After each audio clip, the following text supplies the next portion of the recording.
మీకు అర్థం కానీ మీ గురువే.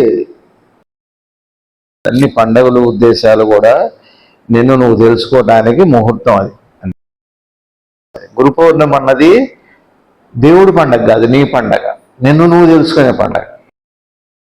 గురు పౌర్ణమి నిజమైన మన జన్మదినం. ఇది బాగా గుర్తుపెట్టుకోవాలి. మనం జ్ఞానం అనే ఆస్తి మీకు ముందు పెట్టి మిగిలినవన్నీ ఆస్తులు వస్తాయి. నీ నుంచి నీకు ద్వైతభావం రామట్టే నీకు ప్రపంచంతో దైవంతో ద్వైతభావం, దేవుడు వేరు నేను వేరని. అందుకనే గురువు గారు ఏం చెప్పారు ప్రార్థన అంటే, సర్వే జన సుజనో భవంతు, అందరూ మంచివాళ్ళు అవ్వాలి. సర్వే సుజన సుఖినో భవంతు, మంచివాళ్లే బాగుండాలి. ఇది గొప్ప ప్రార్థన. ఇది చెయ్యండి.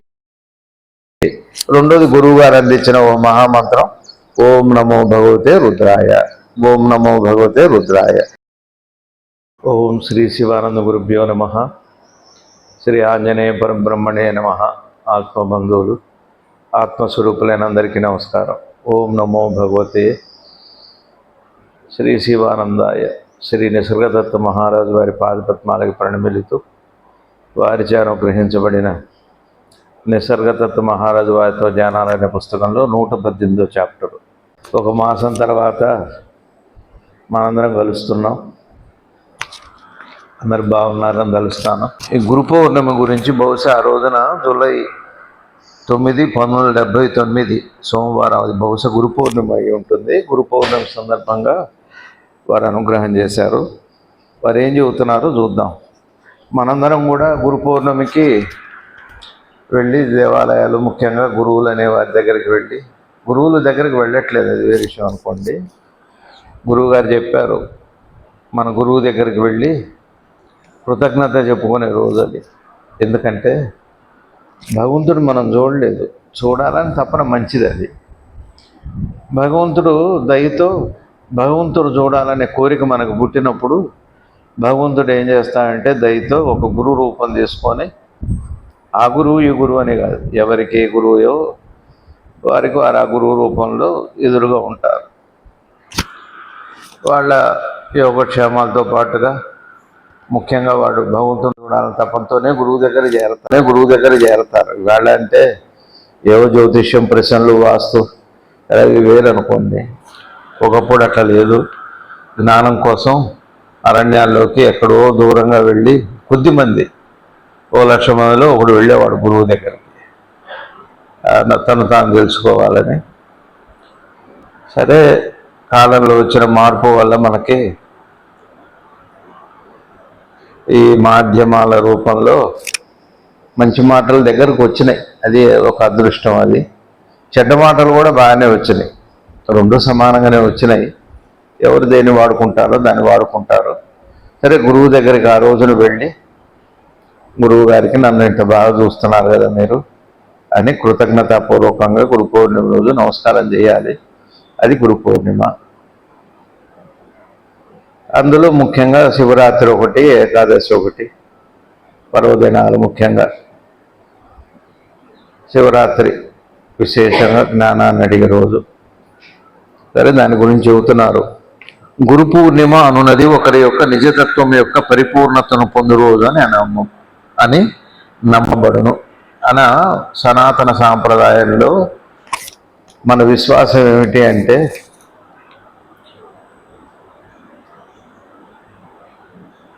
మనం తెలుసుకోవడానికి పూర్ణంగా అనుగ్రహించే రోజని.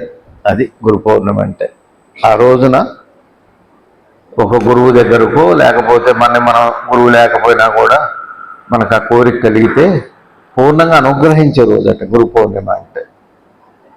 మనం తెలుసుకోవటానికే. ఇది మనకి పెళ్ళి అవ్వటం, మనకి పిల్లలు పుట్టడం, మనకు ఉద్యోగాలు రావటం, ప్రమోషన్లు రావటం, ఇళ్ళు రావటం, అది లౌకికం. ఎట్లయినా ఏదో అవుతూనే ఉంటాయి.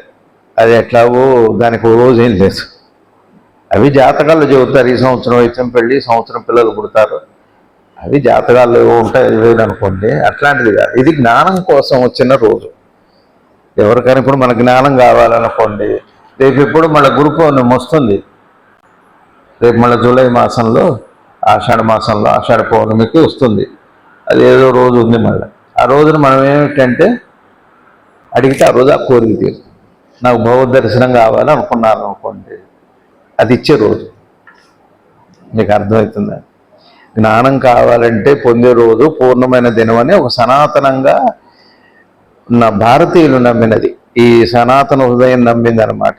గురు పౌర్ణమి అంటే ఆ బలం కలిగింది ఆ రోజున.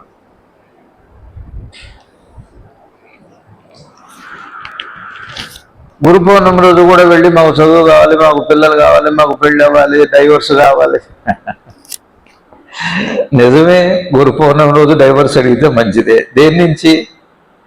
నా అహంకారం నుంచి, నా మోహం నుంచి, నా మమకారం నుంచి, దాని నుంచి విడాకులు అయితే మంచిదే. ఈ దేహం నుంచి విడాకులు అయితే మంచిదే, దేహభావం నుంచి. మరి దేహభావం నుంచి విడాకులు ఎందుకు? సంబంధమే అది కదా, అడగం. అది అట్లాంటి ఉత్తమమైన రోజు ఇంకేముంది అసలు. కాబట్టి ఇప్పటిదాకా ఒకవేళ మనం మిస్ అయినా రేపు ఎప్పుడుందో చూడండి. మళ్ళీ గురు పౌర్ణమి ఈ సంవత్సరంలో ఈ జూలై నెలలోనో ఎప్పుడు వస్తుందో చూడండి. ఆ రోజున ఇదే అడగండి. జ్ఞానం కావాలంటే ఆ రోజు పూర్ణంగా తీరు. పూర్ణ జ్ఞానం మళ్ళీ కొద్దిగా రావటం, ఏదో కొద్దిగా ఇద్దాంలే ఈ సంవత్సరం, మళ్ళీ వచ్చే సంవత్సరం చూడాలి, ఇటుకు మీద ఇటుకు కట్టడం లాంటిది కాదు. జ్ఞానం వస్తే మొత్తం ఒకసారి వస్తుంది, తేప కాస్త రాదు. ఇవాళ కొంచెం రేపు కొంచెం. పిల్లవాళ్ళలాగా కడుపులో పెరిగినట్టు పెరగడం, బయట 6 అడుగులు ఇవ్వడం లాంటిది కాదు. జ్ఞానం అంటే ఒక్కసారి చీకటి. ఇప్పుడు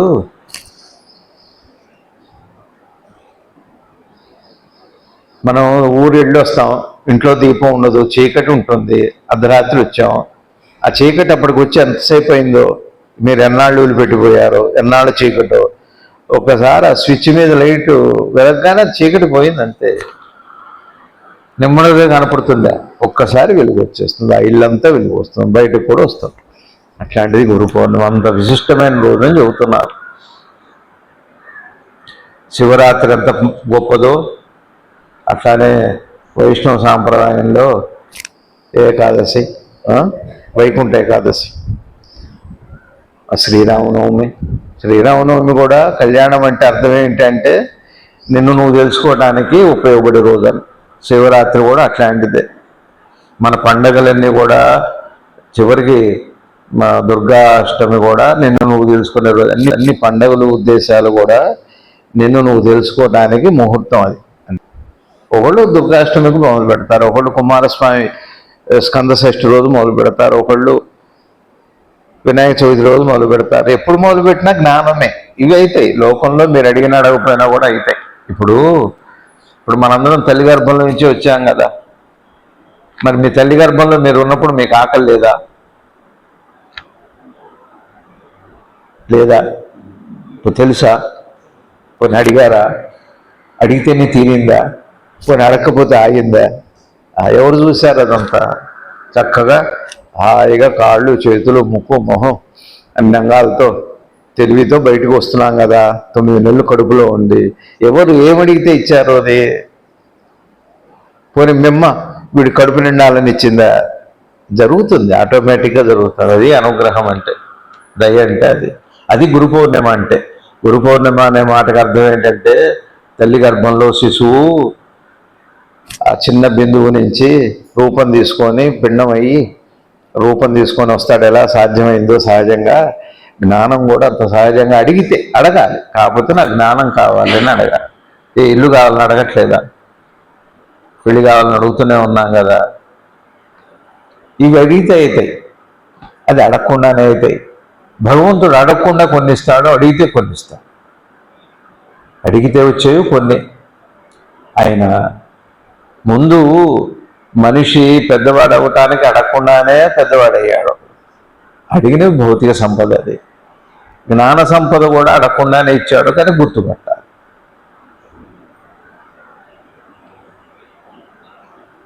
ఇప్పుడు మీరు ఉన్నారు, మీ అందరికీ ఇళ్ళు ఉన్నాయి. పుట్టినప్పుడు ఇది మా ఇల్లు అని మీకు ఎప్పుడు తెలిసింది? మీ ఇల్లే. మా అమ్మ మా నాన్నని ఎప్పుడు తెలిసింది? బుద్ధి వచ్చాక తెలిసింది. అట్లానే భగవంతుడు మీకు ముందు జ్ఞానం పెట్టే మిగిలినవన్నీ ఇస్తాడు. కాకపోతే గురువు వచ్చి చెప్పాక మీరు గుర్తుపడతారు, ఓహో జ్ఞానం నాకు ముందే పెట్టాడులే. ఇవన్నీ ఉండొచ్చు, ఇవి ఉండకపోవచ్చు. మీకు ఇల్లు ఉండకపోవచ్చు. మీరు పుట్టగానే ఓ పూరిపాకలో పుట్టి ఉండవచ్చు, లేదా ఓ చెట్టు కింద పుట్టి ఉండవచ్చు, ఎక్కడో అనామకుడై ఉండొచ్చు, అనాథ అయి ఉండొచ్చు. అదేదో సినిమా అప్పుడు వచ్చింది, ఏదో చెత్త కుప్పలో కూడా దొరికి ఉండొచ్చు. కానీ ఇవన్నీ మీకు తర్వాత తెలుస్తాయి. కానీ జ్ఞానం అనే ఆస్తి మీకు ముందు పెట్టి మిగిలినవన్నీ ఆస్తులు వస్తాయి. జ్ఞానం అనే ఆస్తి ఉన్న తర్వాతనే మిగిలినవి. అయితే జ్ఞానం ఉన్నట్టు మనకు తెలియదు, నా స్వరూపం అది మనకు తెలియదు. అది గురువు చేస్తాడు ఆ పని, అది గురు పౌర్ణిమ.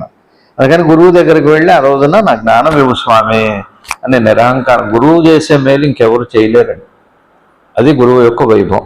అది గురు పౌర్ణిమ అన్నది ఒక యొక్క నిజతత్వము.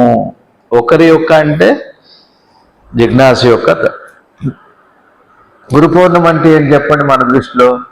అది గురువు గారిది, దత్తాత్రేయ వారిది, అదేదో దేవుడికి గురువు సమయం కాదు, నీకు సమయం. గురు పౌర్ణమి అన్నది దేవుడి పండగ కాదు, నీ పండగ, నిన్ను నువ్వు తెలుసుకునే పండగ. అర్థమవుతుందా? శివరాత్రి శివుడు పండగ, శ్రీరామనవమి శ్రీరాముడి పండగ, హనుమత్ జయంతి ఆంజనేయ స్వామి పండగ. గురు పౌర్ణమి నీ పండగ, నిన్ను నువ్వు తెలుసుకునే పండగ. అది గురు పౌర్ణమి. రాజుగారు అర్థమవుతుందా? గురు పౌర్ణమి ప్రతి సంవత్సరం ఆషాఢ పౌర్ణమి రోజు వచ్చిన పౌర్ణమి నీ పండుగ, నిన్ను నువ్వు తెలుసుకునే పండగ. నువ్వు భగవంతుని తెలుసుకోవడానికి భగవంతుడి పండుగలు ఉన్నాయి, ప్రపంచాన్ని తెలుసుకోవడానికి ప్రపంచం పండుగలు ఉన్నాయి. ఏమిటి ప్రపంచం పండగ? ఉగాది. ప్రపంచం తెలుసుకోవడానికి ఉగాది పండగ, అది ప్రపంచానికి సంబంధించింది. మకర సంక్రమణం సూర్యుడికి సంబంధించిన పండగ. వినాయక చవితి వినాయకుడి పండగ. మరి మీ పండుగ ఏమిటి? పుట్టినరోజు కాదు. అసలు మీ నిజమైన పండుగ, మీ పుట్టినరోజు ఏమిటి అంటే గురు పౌర్ణమి. గురు పౌర్ణమే నిజమైన మన జన్మదినం. ఇది బాగా గుర్తుపెట్టుకోవాలి మనం. ఇది నేను చెబుతున్న మాట కాదు. ఏం చెబుతున్నారంటే వారు చెప్పారండి, మీరు కదా ఇది చెబుతున్నారు. ఒకరి యొక్క నిజతత్వం. ఒకరంటే మన గురించి. మన నిజతత్వం ఏది? ఉనికి, మన స్వరూపం. మన స్వరూపం వేరు కాదు. కానీ ఎప్పుడు తెలుస్తుంది మన స్వరూపం? పుట్టాం కాబట్టి తెలుసుకుంటున్నాం. దేహాత్మ భావం వచ్చింది కాబట్టి తెలుసుకుంటున్నాం. జీవభావం వచ్చింది కాబట్టి తెలుసుకుంటున్నాం. దైవభావం వచ్చింది కాబట్టి తెలుసుకుంటున్నాం. నిజమైన మన పండుగ ఏంటి చెప్పండి? మన పుట్టినరోజు ఏమిటి? గురు పౌర్ణమి మన పుట్టినరోజు. ఏది 17/7/63 మ్యారేజ్ డేలు, బర్త్డేలు, అది ఇది కాదు. నిజంగా నీ పుట్టినరోజు ఏదన్నా ఉంది అంటే అసలు నీ పుట్టుక ఏమిటి, నీ స్వరూపం ఏమిటి తెలియాలంటే ఆ గురు పౌర్ణమి రోజు, ఆ పౌర్ణమి రోజున, ఆషాఢ శుద్ధ పౌర్ణమి రోజున ఒక్కసారి మిమ్మల్ని మీరు ఒకసారి గట్టిగా అద్దంలో చూసుకున్నట్టుగా చూసుకుంటే, తలంటు పోసుకుంటే, తలంటు పోయాలి, శుభ్రం చేయాలి, శుచి అవ్వాలి. మనసు శరీరం శుచి అయితే మీ స్వరూపం మీకు చక్కగా అద్దంలో కనపడ్డట్టు కనపడుతుంది. అది గురువు చేస్తాడు పని. మీ అర్థం ఎవరు అంటే, మీ అర్థం ఎవరు అంటే మీకు అర్థం కానీ మీ గురువే. మీ అర్థము ఎవరు అంటే మీ ఎదురుగున్న మీ గురువు. ఆయన వేరు, మీరు వేరు కాదు. కానీ వేరు అనుకుంటున్నాం మనం. మన జన్మదినం, మన పండుగ ఏంటి చెప్పండి? ఈసారి అలా చేసుకోవాలి. వెళ్ళి అక్కడ పోయి మా అబ్బాయికి చదువు రావట్లేదు అడిగితే అడగని తప్పులేదు. కానీ అందుకు అది కాదు. అసలు నువ్వు సకల కళా ప్రపూర్ణుడివి, సాక్షాత్ శివుడి. నీవు చదివేమిటి? ఐశ్వర్యవంతుడి. నువ్వు దరిద్రుడివి కాదు, ఐశ్వర్యవంతుడివి. నీ ఆస్తి, సృష్టి నీ ఆస్తి. గురు పౌర్ణమిలో తెలుస్తుంది అది అని చెబుతున్నారు ఆయన. అంటూ ఎవరు చెబుతారండి? ఒక జ్ఞానే చెబుతారు. మీరు వేరు, మీరు తక్కువ వాళ్ళు.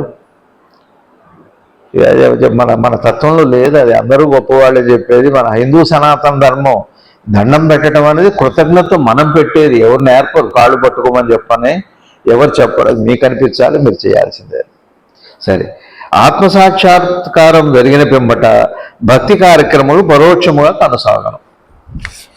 మీ గురు పౌర్ణమి రోజు మీరెవరో మీకు తెలిసారనుకోండి, మీ స్వరూపం మీకు తెలిసిందనుకోండి, నేను ఉనికినే, నేను పరమాత్మనే అని మీకు తెలిసిందనుకోండి. తెలిస్తే ఏమవుతుందంటే ఇప్పుడు ప్రత్యక్షంగా జరుగుతున్నటువంటి పూజలు, దేవతా ఆరాధనలు ఇవన్నీ పరోక్షంగా జరుగుతాయి.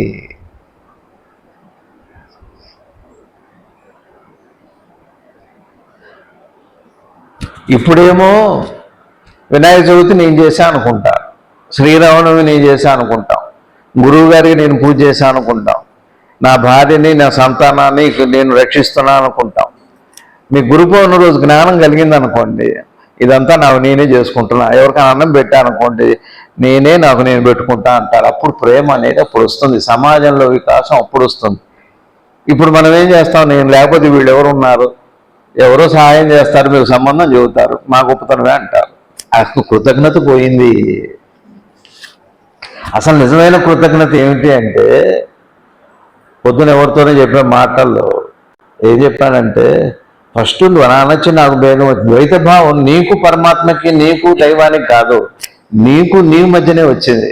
నీ నుంచి నీకు ద్వైత భావం రామట్టే నీకు ప్రపంచంతో దైవంతో ద్వైత భావం, దేవుడు వేరు నేను వేరు అని. అసలు నీ నుంచి నీకు ద్వైత భావం వచ్చింది. ఇవాళ నా భార్య వేరు, నా శత్రువు వేరు, నా మిత్రుడు వేరు, మా నాన్న వేరు, మా అమ్మ వేరు, ఇవన్నీ అంటున్నావు. రేపు ఇవాళ ఎవరికైనా సహాయం చేస్తే నేను వాడికి చేశానండి, వాడు నా వల్లే బాగుపడ్డాడు అంటారు, వాడు మోసం చేశాడు అంటారు, వాడు నన్ను బాగు చేశాడు అంటారు. ఇవన్నీ అంటాం. కానీ ఒక రోజున ఏమర్థమవుతుందంటే నాకు నేనే చేసుకుంటున్నా అంటారు.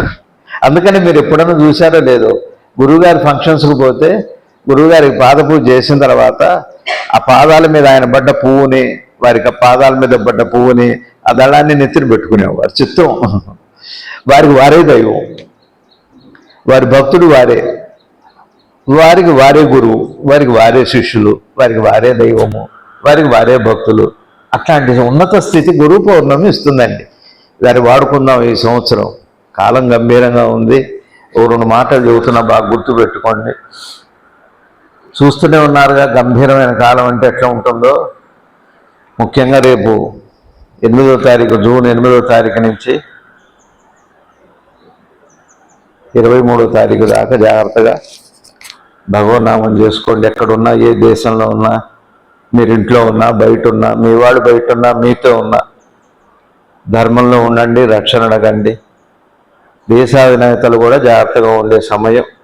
ఎంత దేశాధినేత అయినా జాగ్రత్తగా ఉండే సమయం ఉంది. ముఖ్యంగా రేపు 23వ తారీఖు, రేపు 22 హనుమ జయంతి ఉంది. బాగా ప్రార్థన చేయండి. ఆంజనేయ స్వామి రక్షకుడు, ఆయన త్రిమూర్త్యాత్మక స్వరూపుడు, 3 దేవతల యొక్క స్వరూపం ఆంజనేయ స్వామి. 22వ తారీఖు హనుమ జయంతి.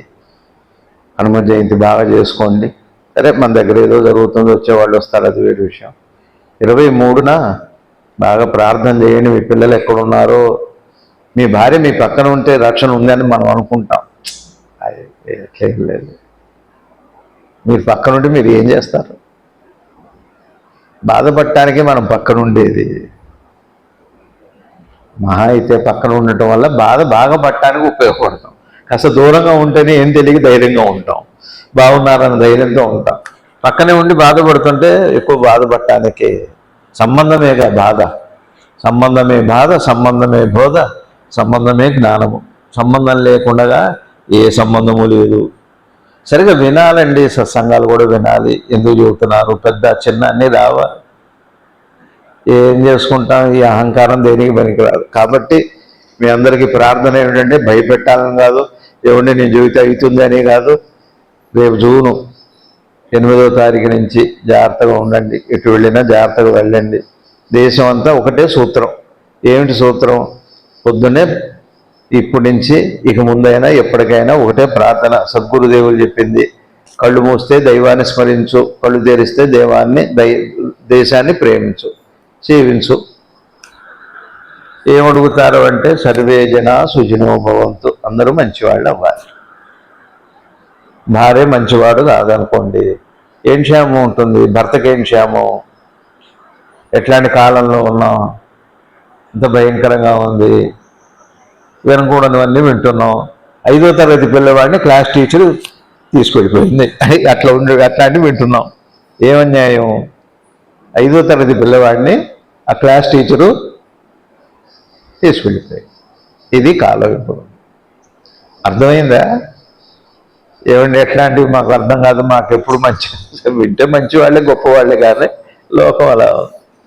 అందుకనే భార్య భర్త, భర్త భార్య, ఎవరైనా పక్కన ఉన్నవాడు బాగుంటేనే మనం బాగుంటాం. మనం బాగుంటే కాదు, మనసులో బాగుంటే దేశం అంతా బాగుంటుంది. పక్కవాడు బాగుంటే మనం కూడా బాగుంటాం. చూడండి, మొన్న కాశ్మీర్ వెళ్ళారు, పాపం ఏదో చూద్దామని వెళ్ళారు. అడిగల్లా కాల్చి చంపారేశారు. బట్టలు ఇప్పి చూసేలా కాల్చి చంపారు. ఏం క్షేమం ఉంది? ఆ కొడుకు తండ్రిని తీసుకెళ్తుంటే ఆ దుఃఖం చూడండి ఎట్లుంటుందో, ఎంత బాధ ఉంటుందో. విగత జీవుడే తండ్రిని కాల్చి పారేశారు. కాలు గుండె మీద పెట్టి తుపాకీ గుండె కాల్చి పారేశారు, దూరం లేకుండా. ఒక క్షణం మీరు ఊహిస్తే తెలుస్తుంది ఆ బాధ. అదే మన భార్య మన భర్త అక్కడ ఉంటే, ఆ భర్తను తీసుకెళ్తుంటే అక్కడ ఉన్న భార్య పరిస్థితి అంటే ఎప్పుడే పెళ్లి చేసుకొని వెళ్ళారు చూద్దాం, కాశ్మీర్ అందాలు చూద్దాం, సౌభాగ్యమే పోయింది. ఏం క్షేమం ఉంది? మనిషి నుంచి మనకి దేశంలో యుద్ధాలు జరుగుతాయి, కానీ మన ఇళ్లలో రోజు ఎవరికి ఏం శాంతి ఉందండి? కొడుకు ఏం చేస్తాడో తెలియదు, కూతురు ఏం చేస్తుందో తెలియదు, కోడలు ఏం చేస్తుందో తెలియదు, తమ్ముడు ఏం చేస్తాడో తెలియదు, భార్య ఏం చేస్తుందో తెలియదు, ఎవరు ఏం చేస్తారో తెలియదు. అలా ఉంది కాలం. బాగలేదు, ఏం బాగలేదు. అది బాగుంటే మంచిదే. అందుకనే గురువు గారు ఏం చెప్పారు ప్రార్థన అంటే, సర్వే జన సుజనో భవంతు, అందరూ మంచివాళ్ళు అవ్వాలి. సర్వే సుజన సుఖినో భవంతు, మంచివాళ్లే బాగుండాలి. ఇది గొప్ప ప్రార్థన, ఇది చెయ్యండి. రెండోది గురువు గారు అందించిన ఓ మహామంత్రం, ఓం నమో భగవతే రుద్రాయ, ఓం నమో భగవతే రుద్రాయ. ఏం మేము అది చదవండి, మాకు నమ్మకం లేదు. మీకు నమ్మకం ఉన్నది చదువుకోండి, హనుమాన్ చాలీసా చదువుకోండి, అష్టాక్షి చదువుకోండి, రామనామం చేసుకోండి, దుర్గామ్మవారి నామం చేసుకోండి. రెండే, ఒకటేమో మీ ఇష్టదైవాన్ని తలుచుకోవటం, రెండేమో సర్వే జన సుజనో భవంతు, సర్వే సుజన సుఖినో భవంతు. చెడ్డవాళ్ళు పోవాల్సిందే, చెడ్డవాళ్ళు ఉండకూడదు. యుద్ధం వద్దనకూడదు, యుద్ధం కావాలి. యుద్ధం ఎందుకు కావాలంటే చెడ్డవాళ్ళు పోవాలి, ఉంటే మీకే క్షేమం లేదు కదా. దేశం అంతా పోయాక ఏం చేస్తారు? భయంకరంగా ఉంది కాలం, జాగ్రత్తగా ఉండాలి, క్షేమంగా ఉండాలి. ముఖ్యంగా ఈ సమయంలో రేపు హనుమ జయంతి బాగా చేసుకోండి. ఎవరిళ్లలో వాళ్ళు ఎక్కడున్నా, ఏ దేశంలో ఉన్నా. ఏముంది, ఆంజనేయ స్వామికి 5 దండాలు 5 నమస్కారాలు చేయటం. వీలైతే 5 పళ్ళు అరటి పళ్ళు పెట్టండి, 5 పళ్ళు లేకపోతే 5 ఖర్జూరాలు పెట్టండి. ఖర్జూరం సర్వ నైవేద్య ఫలం. ఖర్జూరం ఒకటి పెడితే కూడా చాలా ఆంజనేయ స్వామికి. ఒక ఖర్జూరం పెట్టి దేశాన్ని చల్లగా చూడు, ప్రజలందరూ నా వాళ్ళంటే నా భార్య పిల్లలు కాదు, మీరు నేను అందరం కూడా, అందరూ బాగుంటేనేగా. ఈ ప్రార్థన చేయండి, జాగ్రత్తగా ఉండండి. అది చెబుతూ కాలం కోసం ప్రార్థన చేయటం, ఇది గురు పౌర్ణిమ, ఇదంతా జ్ఞానం అయిపోయింది కదా. ఆత్మసాక్షాత్కారం జరిగిన పిమ్మట భక్తి కార్యక్రమాలు పరోక్షంగా కొనసాగను. ఆపడు, వాళ్ళేడు వీళ్ళేడు దేవుళ్ళు లేడు, అక్కర్లేదు పూజలు అక్కర్లేదు, మేమంతా దాటిపోయేవన్నీ మాట్లాడు కాదు. పరోక్షంగా జరుగుతాయి. ప్రత్యక్షంగా పరోక్షంగా అంటే మీకు కనపడేదంతా దైవమే. మీరు అన్నం పెట్టారు అనుకోండి, నేనే తిన్నా అనుకుంటారు. ఇప్పుడు మీరు ఎంత ఇష్టంగా తింటారు చెప్పండి. ఒక పల్లెల్లో పెళ్ళికి వెళ్ళాం, అక్కడ మెను అంతా ఉంటుంది. గప్చుప్పులు, పానీపూరీలు, పిజ్జాలు, బర్గర్లు, తరిగిన మొక్కలు, ఆకుకూరలు, ఒక పక్క గోంగూర పచ్చడి, ఒక పక్క కందిపూడి, అన్నీ కనపడతాయి. నీకేమనిపిస్తుంది? ప్రీతిగా తినాలనిపిస్తుంది. ఎదురుగా ఉన్న వాళ్ళు కూడా నేనే అని తెలిసాక అప్పుడు మీకు ఎవరికైనా ప్రీతిగా పెట్టాలనిపిస్తుంది. ఇది ఒకప్పుడున్న కాలం, ఇప్పుడు అలా లేదు. మనం ప్రీతిగా తింటాం. మీకు గురు పౌర్ణమి అర్థమైన తర్వాత ఇతరులకు ప్రీతిగా ఉండగలుగుతారు. వాళ్ళకి వాళ్ళు ఉంటే అమ్మ జిల్లేడు పళ్ళు మట్టనే ఉండేవారు.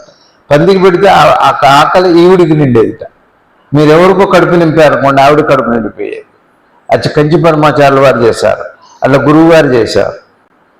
గురువుగారు ఒకసారి వరంగల్లో పైన బిల్వార్చన చేస్తున్నారు అయ్యప్ప స్వామి ఊళ్ళో. చేస్తుంటే కింద ఆవు అరుస్తుంది, ఎవరికి వినపడదు కూడా, ఎక్కడో దూరంగా పైన ఎక్కడో చేసుకుంటున్నారు. గురువుగారు పూజ ఆపి ఒకసారి పిలిచి కింద ఆవుకి నీళ్లు పెట్టండి అని చెప్పారు. వెళ్ళి ఆవుకి నీళ్లు పెడితే ఆ నీళ్లు తాగి వెళ్ళిపోయింది. ఆయనకి దాహం తీరిపోయింది. గురువుగారు అట్లా ఉంటారు. అప్పుడు వాళ్ళు ఎవరికి ఏం చేసినా వాళ్ళకి నిండుతుంది. ఇప్పుడు మనం చేసుకుంటేనే కడుపు నిండుతుంది.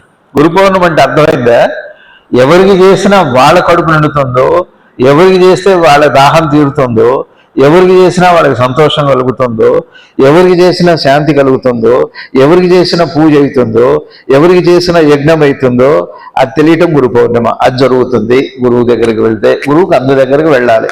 అంతేగాని ఈ సంవత్సరం ఉన్న పిల్లలు ఇవ్వండి, ఎట్లా కొట్ట ఇన్నాళ్ళుగా మీ దగ్గరకు వస్తున్నాం, మీరు ఎట్లా మోసం చేస్తున్నాం అన్నారు మమ్మల్ని. గురువేం మోసం చేయలేడు, మధ్యవర్తిత్వాలు ఆయన ఏం చేయడు. మీరు మోసపోండి అని ఏం చెప్పడు. అది మీ దౌర్భాగ్యం. గురునింద కంటే మహాపాపం ఇంకోటి లేదు, బాగా గుర్తుపెట్టుకోండి. మీకు ఊరుకోండి కానీ గురునింద చేయకండి. గురునింద అంటే మంచివాడిని ఎవరిని అనొద్దు. మీ భార్య మంచిదే అనుకోండి, అది గురునిందే.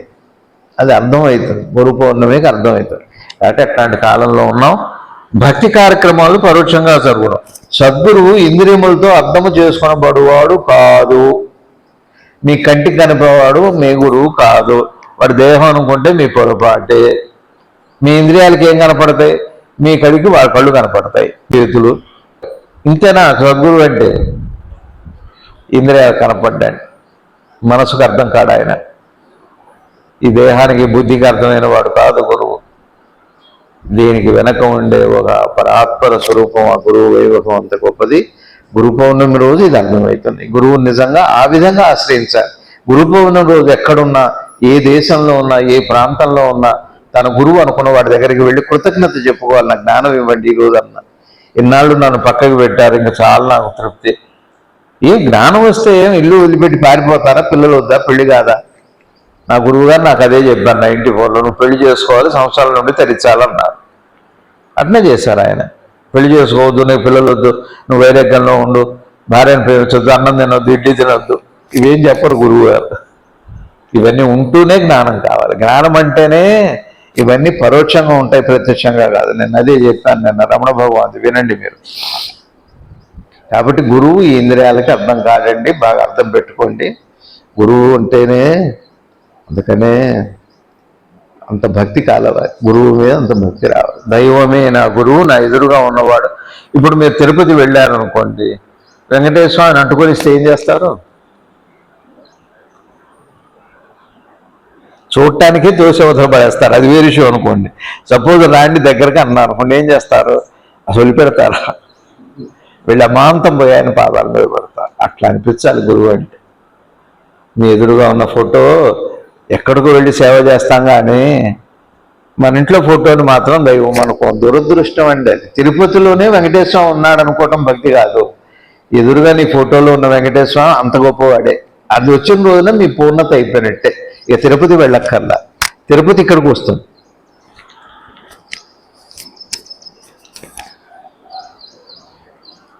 చలపతి చెలో తిరుపతి అనే సినిమా ఒకటి ఉంది. అట్లనే సద్గురువు ఇంద్రియములతో అర్థం చేసుకొనబడువాడు కాడు. రెండోది, సద్గురువు తెలియబడడు. ఈ ఇంద్రియాలకి తెలియబడు. ఎన్నాళ్ళు మనం దీంతోనే ఆధారపడతాం. ఈ బుద్ధికి అర్థమైతే నమ్మకం, ఈ బుద్ధికి అర్థం కాదు వదిలిపెట్టేస్తాం.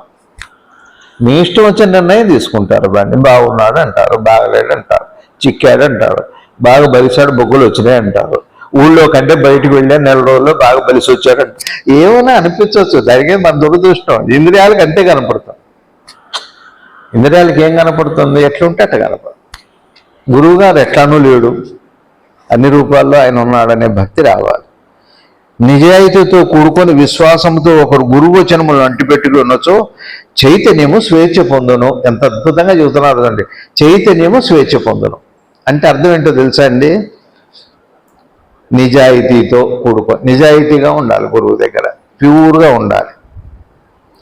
ఆయన మాటనే అర్థం చేసుకోవాలి. అంటి పెట్టుకుని ఉండొచ్చు, ఆయన మాట మీద గౌరవం పెట్టుకొని వారి మాటను విశ్వసిస్తూ అనుసరిస్తూ ఉంటే చైతన్యము స్వేచ్ఛను పొందును.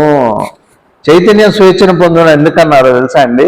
ఇప్పుడు మన చైతన్యం ఇంద్రియ జ్ఞానంతో ఉంది. ఈ కళ్ళతో, ఈ బుద్ధితో, ఈ మనసుతో గురువు మనకు అర్థం కాడు. స్వేచ్ఛ పొందాక వెంటనే అబ్బా ఎట్లాంటి వస్తువు నా ఎదురుగా ఉంది, ఇట్లాంటి వస్తువా నా పక్కన ఉన్నాను, ఎన్నాళ్ళు తిరిగాను నేను, ఇట్లాంటి వస్తువుతోనా నేను ఎన్నాళ్ళు గడిపానని ఎంత ఆనందంగా ఉంటుంది. అది స్వేచ్ఛ. ఇప్పుడు ఏదైతే అపార్థమైందో, ఏదైతే ఇంద్రియాలు సరిగా కనపడలేదో అది సరిగ్గా అర్థమవుతుంది. అది స్వేచ్ఛ అంటే. ఇంకొకటి, నిజాయితీతో అంటి పెట్టుకున్నచో చైతన్యము స్వేచ్ఛను పొందును అంటే ఈ కళ్ళకే ఆ కనపడుతున్న వస్తువు, ఈ కళ్ళకి, దృష్టికి, దృక్కుకి ద్రష్ట ఏదైతే ఉందో చక్కగా సుస్పష్టంగా ఉన్నట్టుగా అర్థమవుతుంది. వారి మాట ముందు ఉండాలి. అట్లా ఉంటేనే. అలా కాకపోతే ఈ ఇంద్రియాలకు ఎప్పుడు అట్లే కనపడతాడు. ముసలాడుగా గురువు గారు అప్పటికిప్పటికి ఎంత మారిపోయాడు. అప్పుడు ఎంతో బాగుండేవాడు, ఇప్పుడు బాగా మోసకారు అయిపోయాడు. అప్పట్లో డబ్బులు పిచ్చి లేదు, ఇప్పుడు BMW కార్లు తిరుగుతున్నాడు, నగలు వేసుకుంటున్నాడు, అజ్ఞానంలో పడ్డాడు అనిపిస్తుంది ఇంతే. స్వేచ్ఛ వచ్చాక అట్ట అనిపించదు. నా గురువు సర్వాంతర్యామి, ఆయనకి ఏదీ లేదు. దత్తాత్రేయులు వారు పరశురాముడు కనపడ్డుగా కనపడతాడు, అది స్వేచ్ఛ పొందటం అంటే, అది గురు పౌర్ణిమ అంటే అంటూ చైతన్యము సద్గురువును వర్ణించజాలదు. సద్గురువు శాశ్వతుడు, పరిపూర్ణుడు, కోరికలు లేనివాడు. ఒకరు ఆయనపై నిధి ధ్యాసను జరపవలను. ఎవరైతే గురు పౌర్ణమి రోజున లేదా గురువును ఆశ్రయించున్నారో వారు ఏం చెబుతున్నారో శ్రద్ధగా వినాలి. వారు ఏం చెబుతున్నారో అది శ్రద్ధగా విన్నారు. మొన్న కంచి పరమాచార్య వారు వారి శిష్య స్వీకారంలో ఎలా చేశారు? ఆయన తపస్సునిచ్చారు, ఆయన మనసునిచ్చారు, ఆయన హృదయాన్ని ఇచ్చారు శిష్యుడికి. అది గురువు అంటే. చూసుంటారు మీరంతా. కాబట్టి గురువు అంటే మామూలు వాడు కాదండి. కల్మషంతో ఉంటే ఏమిస్తాడు? ఎట్లా ఉంటే అట్లా. మన ఇళ్లలో అయినా, మన భార్య అయినా, మన పిల్లలైనా ఎట్లా కనపడితే అట్లా, ఎట్లా ఆలోచన ఉంటే అట్లా కనపడతారు. నా భార్య మంచిది కాదనుకున్నాను అనుకోండి, మంచిగానే కనపడదు. నా భార్య బంగారం అనుకున్నాను అనుకోండి, బంగారంగానే కనపడదు. నేను కంచి స్వామి వారితో అన్న, చిన్నవాడిని నాకేంటి స్వామి అన్న. చిన్నవాడి అంటే తెలుసా నీకు అన్నా. ఏంట బంగారం అని అర్థం అన్నారు. నువ్వు బంగారం అన్నారు. అది వారి నా మీద ఉండే వారి అభిప్రాయం. సరే కానివ్వండి. అందుకని బాగా గుర్తుపెట్టుకోండి, అజ్ఞానంలో పడకండి. గురువు దగ్గర గురు పౌర్ణమిని వాడుకుందాం. ఈ కాలాన్ని ప్రతి క్షణం జాగ్రత్తగా ఉండండి, ధర్మంలో ఉండండి. హనుమ జయంతి బాగా చేసుకోండి. ఇక్కడికే రమ్మని కాదు నా ఉద్దేశం. ఎవరు వస్తే వస్తారు, రాకపోతే నాకు నేనే ఇంట్లో చేసుకుంటా. నాకంతా హనుమంతు జయంతే. నాకు ఈ మైకి కూడా హనుమంతుడే. అంటే ఎదగాలి, దృష్టి మారాలి, స్వేచ్ఛ రావాలి. దృష్టికి కళ్ళకి ఈ ఇంద్రియాలతో అర్థం కాదండి. ఎదురుగా ఎవరు ఉన్నారో మనకి ఇప్పుడైతే అర్థం కాదు. ఇప్పుడు ఈ విగ్రహం అలా కనపడుతుంది, రేపు చూడండి ఎలా కనపడుతుందో. గురు పౌర్ణమిని అలా వాడుకోవాలి. దానికి స్వచ్ఛత కావాలి, పూర్ణత కావాలి. వ్యాపారాలు మానాలి. గురువుతో వ్యాపారాలు పనికిరావు. చెప్పింది వినండి, గౌరవం పెంచుకోండి. ఇక్కడ ఈ వ్యక్తి గురించి చెప్పే మాటలు కాదు. మీరెవరన్నా గురువుని ఆశ్రయిస్తే, ఎవరు ఎక్కడ ఉన్నా, ఏ ప్రాంతంలో ఉన్నా, గురువు ఒక అపూర్వమైన వస్తువు. అది ఈ కంటికి, ఈ మనసుకి అర్థమయ్యే విషయం కాదు. బాగా గుర్తుపెట్టుకోండి.